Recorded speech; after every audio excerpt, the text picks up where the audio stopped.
اور مسلمانوں کے درمیان جو ایک بے چینی ہے ہندوستان میں، اس سے متعلق ایک ویڈیو ریکارڈ کرنے کا پلان بنایا گیا،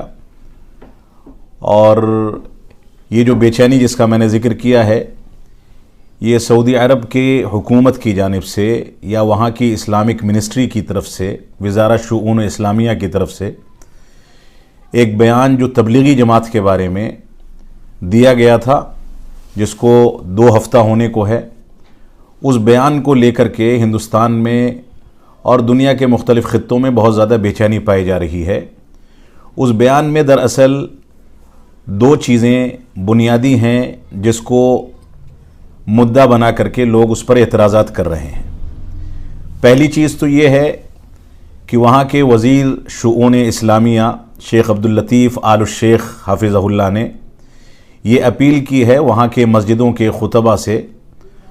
اور مسجدوں کے ائمہ سے کہ وہ جمعے کے خطبے میں تبلیغی جماعت کے انحرافات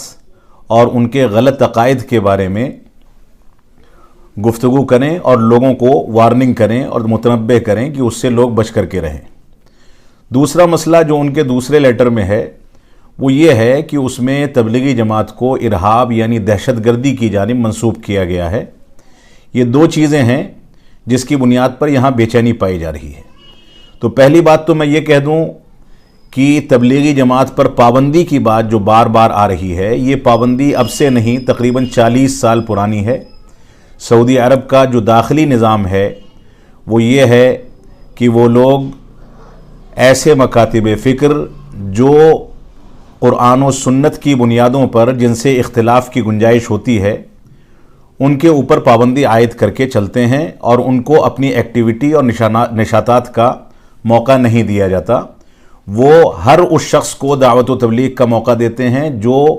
ان کے اپنے اصولوں کے مطابق دعوت و تبلیغ پیش کرے۔ یہ ان کے ملک کا سسٹم ہے۔ تو یہ کہنا کہ تبلیغی جماعت پر پابندی عائد کر دی گئی ہے، یہ کوئی نئی بات نہیں ہے، یہ پرانا مسئلہ ہے۔ جہاں تک مسئلہ تبلیغی جماعت کو دہشت گردی سے جوڑنے کا مسئلہ ہے، جس کو لے کر کے بے چینی زیادہ ہے، وہ مسئلہ ایسا ہے جیسا کہ وہاں کی خفیہ ایجنسیوں نے اس بات کی اطلاع دی ہے، اور خود میں نے وزیر شؤون اسلامیہ کے ایک خاص دوست سے اس بات پر گفتگو کی، آپ ان سے تفصیل سے گفتگو کر کے مجھ کو ان چیزوں کا جواب دیں، تو انہوں نے اس بات کی اطلاع دی، اور اس کے بعد اسی طریقے سے سعودی سفارت خانے دہلی سے بھی اس سلسلے میں رابطہ کیا گیا۔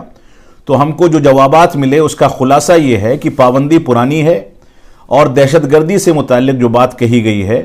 وہ دراصل ایک خاص واقعے کے تناظر میں ہے۔ سعودی عرب کے اندر کسی علاقے میں کچھ افراد ایسے پکڑے گئے جنہوں نے وہاں کی حکومت کے خلاف ویڈیوز جاری کیے، اور جب ان کے بارے میں تفتیش ہوئی اور ان کے بارے میں تحقیقات کی گئیں تو پتہ یہ چلا کہ ان کا تعلق تبلیغی جماعت سے ہے، اور بعض دہشت گرد تنظیموں کے ساتھ وہ تعاون کر رہے ہیں، جس کی بنیاد پر انہوں نے داخل ملک اس طرح کے بیانات جاری کیے ہیں کہ ملک کے اندر اس طرح کی ایکٹیویٹی زیادہ نہ بڑھنے پائے، لہٰذا اس پر روک لگائی جائے اور اس پر سختی کی جائے اور بیداری پیدا کی جائے۔ جب ان سے یہ پوچھا گیا کہ کیا تبلیغی جماعت کی جانب دہشت گردی کی نسبت سے مراد ساری دنیا کی تبلیغی جماعت ہے، تو انہوں نے اس سے صاف انکار کیا ہے، اور انہوں نے کہا ہے کہ معالی وزیر حافظہ اللہ کا کہنا یہ ہے کہ ہندوستان کی بر صغیر کی یا عرب ممالک کے باہر کی یا سعودی عرب کے باہر کی تبلیغی جماعت اس سے قطعاً مراد نہیں ہے، یہ ہمارا داخلی مسئلہ ہے۔ ہم نے جمعہ کے خطبے کے لیے جو خاص موضوع متعین کیا، اس کے لیے بیانات جاری کیے، وہ بیان بھی سعودی عرب کے داخلی مسائل میں سے ایک مسئلہ ہے، اور اسی طریقے سے دہشت گردی کی جانب اس کی نسبت کی جو بات ہے وہ ایک خاص حادثے اور ایک خاص کارروائی کے نتیجے میں کہی گئی بات ہے، اس کو ساری دنیا کی تبلیغی جماعت پر نہیں تھوپا جانا چاہیے، اور نہ ہی اس سے عمومی لحاظ سے کوئی مفہوم نکالا جانا چاہیے۔ یہ اس بیان کا خلاصہ ہے جو میں نے آپ کے سامنے پیش کیا ہے۔ لیکن اب کیا ضرورت آن پڑی اس طرح کے لیٹر کی، جس طرح سے آپ کہہ رہے ہیں کہ پابندی بہت پرانی ہے، اس وقت کیا ضرورت ہے؟ دیکھیے اس وقت یہ کہا گیا کہ خطبوں میں مساجد میں جا کر کے اس وقت اصل میں کوئی لیٹر پابندی کا جاری نہیں کیا گیا ہے۔ جو وہاں کی منسٹری کی طرف سے لیٹر جاری ہوا ہے، اس لیٹر میں انہوں نے سعودی عرب کے اندر کی مسجدوں کے ائمہ کو اس سلسلے میں بیداری پیدا کرنے کی اپیل کی ہے، اور اس کا بنیادی سبب یہ ہے کہ ایک واقعہ پیش آیا ہے جس کی بنیاد پر وہ چوکنے ہیں کہ کہیں ایسا نہ ہو کہ اس کے دوسرے افراد اس میں ملوث ہوں اور یہ چیز بڑھاوے کی جانب چلی جائے، اس کو بڑھاوا مل جائے۔ یہ ان کا مقصد ہے بیداری پیدا کرنے کا، ایک بات۔ دوسری بات، یہ بیداری اصل میں جہاں تک سمجھتا ہوں کہ سوشل میڈیا کی وجہ سے یہ زیادہ ہائی لائٹ ہو گئی ہے، ورنہ اس طرح کے لیٹر وہاں کی وزارت کی جانب سے اکثر جاری ہوتے رہتے ہیں، کبھی کسی جماعت کے بارے میں، کبھی کسی جماعت کے بارے میں۔ یہ ان کا اپنا داخلی مسئلہ ہے، اور وہ ائمہ کے لیے موضوعات متعین کرتے رہتے ہیں، اور باقاعدہ منسٹری سے لیٹر جاری ہوتے ہیں کہ آج کس موضوع پر گفتگو کی جانی چاہیے۔ یہ ان کا ایک ہینڈل ہے، اور اس ہینڈل کے ذریعے وہ پورے کے پورے اس سسٹم کو کنٹرول کر کے چلتے ہیں۔ تو اس وقت پابندی کی کوئی بات دوبارہ سے نہیں کہی گئی، صرف ایک بیداری پیدا کرنے کی بات ہے، اور اس کے پیچھے بھی چند واقعات ہیں جیسا کہ ان لوگوں نے خبر دی، اور ان واقعات کی بنیاد پر انہوں نے احتیاطی تدابیر کے طور پہ اس طرح کے قدم اٹھائے۔ لیکن جس طرح سے وہاں پر بیان دیا گیا تو اس کے بعد ہمارے ملک میں بھی کچھ جو RSS سنگھ سے جڑے ہوئے لیڈرز ہیں اس کی بنیاد پر یہ مانگ کر رہے ہیں کہ انڈیا میں بھی پابندی لگنی چاہیے۔ جی بالکل، یہ ایک رد عمل ہے کہ ہندوستان میں بھی اب کچھ ایسے لوگ ہیں جو اس پر پابندی کی باتیں کر رہے ہیں، اور یہ اس کا رد عمل ہے، یقینی رد عمل ہے۔ سعودی عرب کو اس سلسلے میں جو بیان جاری کیا ہے اس کو داخلی پیمانے پر یہ چیزیں کرنی چاہیے، اور اس کو بہت زیادہ ہائی لائٹ نہیں کیا جانا چاہیے کہ باہر کی دنیا میں بھی یہ چیز نکلے۔ لیکن مشکل یہ ہے آج کے دور میں، سوشل میڈیا کی سب سے بڑی مشکل یہ ہے کہ ٹویٹر ہینڈل پر کوئی چیز جاری کی گئی، وہ ایک خاص پیمانے کے لیے ہے، لیکن اس کو لے کر کے لوگ باہر ترجمے کر کے اور اس کے بعد پھیلایا جاتا ہے، اس میں 10 طرح کی باتیں ملائی جاتی ہیں اور باتیں پھیل جاتی ہیں۔ تو میں سمجھتا ہوں کہ ان کا مقصد یہ ہرگز نہیں ہے کہ اس کو مدعا بنا کر کے کسی دوسرے ملک میں مسلمانوں کے اوپر کوئی مشکل آئے، لیکن اس کے نتیجے میں اگر ایسا رد عمل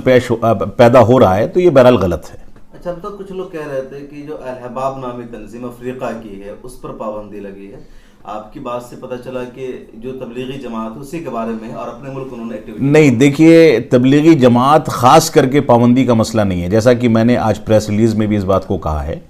سعودی عرب کا نظام جو وہاں کی شرعی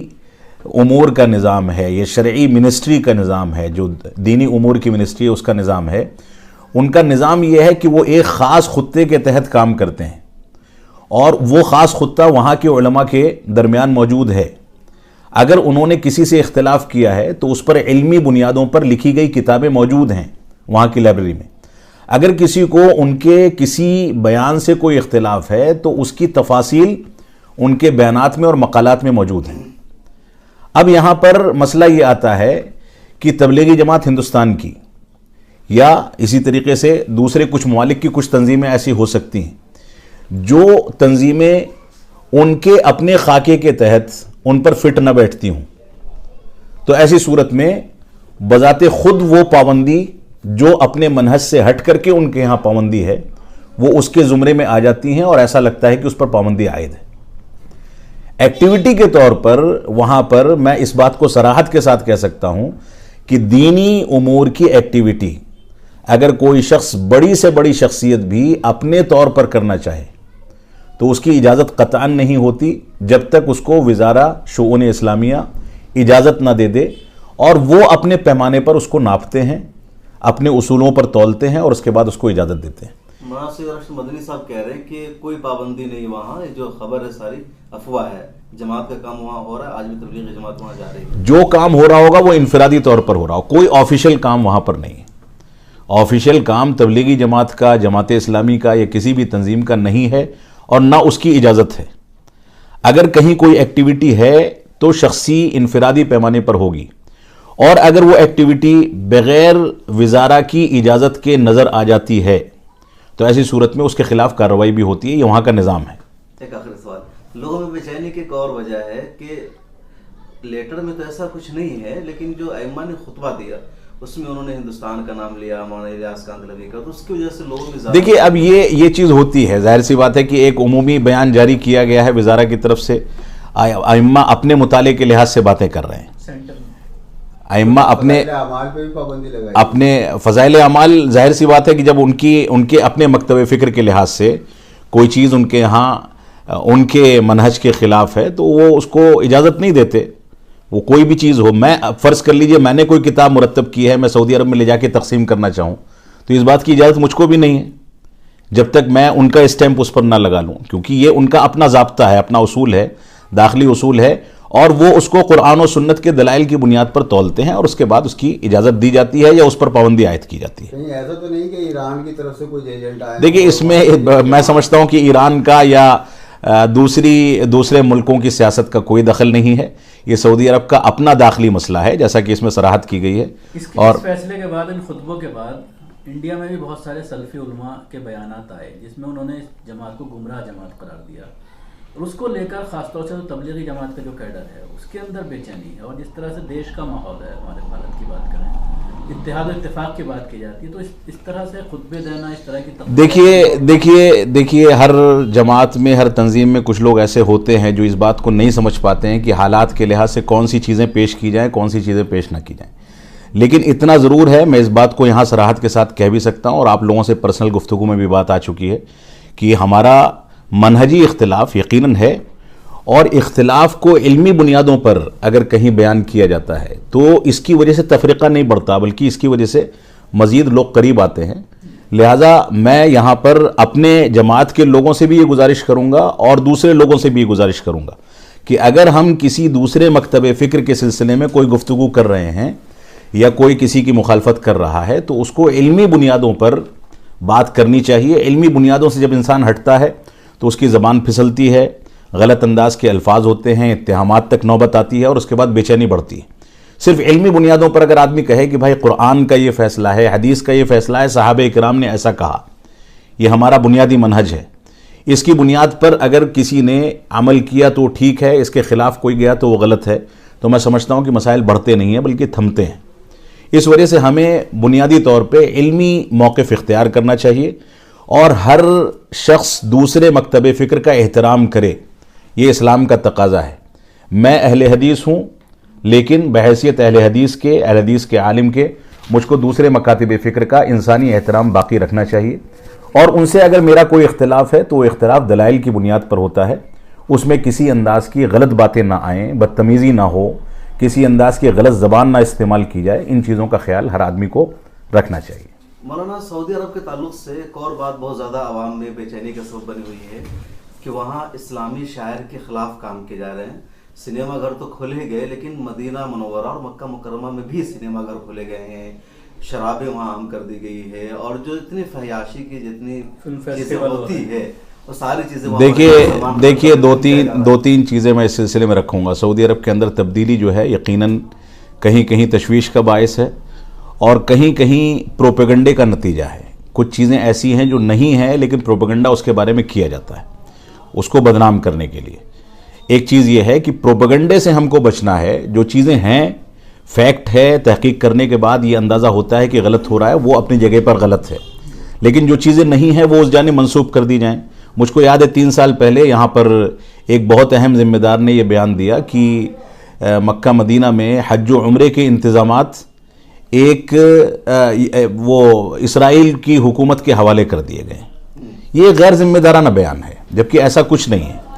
اب مسئلہ جہاں تک فلم فیسٹیول کا ہے, سنیما گھروں کا ہے, سنیما گھروں کے کھلنے کی بات یقیناً درست ہے لیکن اس کا سینسرڈ بورڈ جو ہے وہ مختلف انداز کا ہے. ہم اس کو اس طرح کا سنیما نہ سمجھیں جیسا ہمارے ملک میں چل رہا ہے. اس میں تاریخی فلمیں دکھائی جا رہی ہیں, کوئی معلومات پر مبنی فلمیں ہیں, لیکن ایک ایسا دروازہ ہے جو فتنوں کا دروازہ ہے. اس کے کھلنے کے بعد ظاہر سی بات ہے بہت ساری چیزیں غلط بھی آئیں گی اور آ رہی ہوں گی, کیونکہ 2 سال سے میں وہاں کے سماج میں نہ جا سکا ہوں نہ دیکھ سکا ہوں. ایک بات تو یہ ہے. دوسری بات وہاں فیسٹیولز ہو رہے ہیں, فلم فیسٹیولز وغیرہ, یہ ایک بات ہے. تیسری بات یہ ہے کہ مکہ اور مدینہ میں سنیما گھر کھلنے کی بات, تو مکہ اور مدینہ کے بارے میں تو ہم نے تحقیق کی ہے, یہ بات غلط ہے. مکہ اور مدینہ میں کوئی سنیما گھر نہیں کھولا گیا ہے, اور ہم اللہ سے یہی دعا کریں گے کہ آئندہ اگر ایسا کوئی ارادہ ہے تو اللہ رب العالمین ان کو کامیاب نہ کرے. لیکن جو چیزیں حقیقت پر مبنی ہیں ان چیزوں کو حقیقت پر مبنی اور تحقیقات کے بعد ہی دیکھا جانا چاہیے. فلموں کا جہاں تک مسئلہ ہے, یہ کلچر ساری دنیا میں مسلمانوں کے ہر گھر میں بڑھا ہے,